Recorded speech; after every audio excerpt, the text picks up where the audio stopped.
மக்கள் கலை இலக்கிய பாடகர் கோவனை போலீஸ் காவலில் எடுத்து விசாரிக்க அனுமதி கோரும் மனு மீது நாளை விசாரணை நடைபெறுகிறது.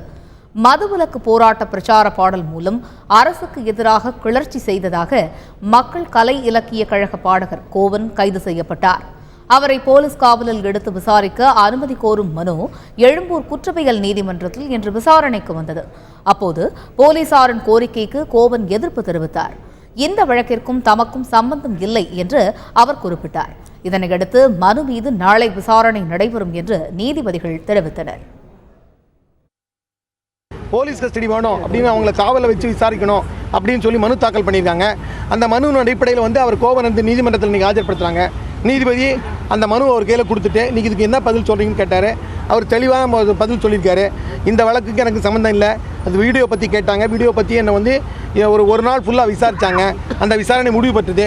இதுக்கு பிறகு என்னை வந்து நீங்கள் போலீஸ் கஸ்டடியில் கொடுத்தீங்கன்னா நான் எதுவும் சொல்ல வேண்டிய அவசியம் இல்லை, எல்லாமே சொல்லியாச்சு. இதுக்கு மேலே என்னை வந்து மேலும் துன்புறுத்தி என்னுடைய உளவியல் ரீதியாக என்னை வந்து துன்புறுத்துறதுக்கு தான் இது பயன்படுத்துகிறாங்க. அதனால் நான் போலீஸ் கஸ்டடி போக விரும்பலை. நான் என்னுடைய உரிமையை நிலைநாட்டுறதுக்காக வந்து சொல்லிட்டு நான் வழக்கு மன்றத்தில் போராடுறேன். ஏன்னா நான் போலீஸ் கஸ்டடி போக விரும்பலைன்னு சொல்லிட்டாரு. அதன் அடிப்படையில் வந்து அவருடைய எதிர்வுரையை தாக்கல் பண்ணுறதுக்கு நாங்கள் நாளை மறுநாள் டைம் கேட்டோம். நீதிமன்றம் நாளைக்கு போட்டிருக்குது. முன்னதாக நீதிமன்ற வளாகத்தில் திரண்டிருந்த மக்கள் கலை இலக்கிய கழகத்தினர் கோவனுக்கு ஆதரவாக கோஷம் எழுப்பினர். அப்பொழுது மூடு டாஸ்மாகை மூடு என்ற பாடல் வரிகளை கோவன் பாடினார். தம்முடைய பாடல் தனிநபருக்கு எதிரானது அல்ல என்றும் மக்களுக்காக தொடர்ந்து பாடல்களை பாடுவேன் என்றும் வாட்ஸ்அப் மூலம் கோவன் குறிப்பிட்டுள்ளார்.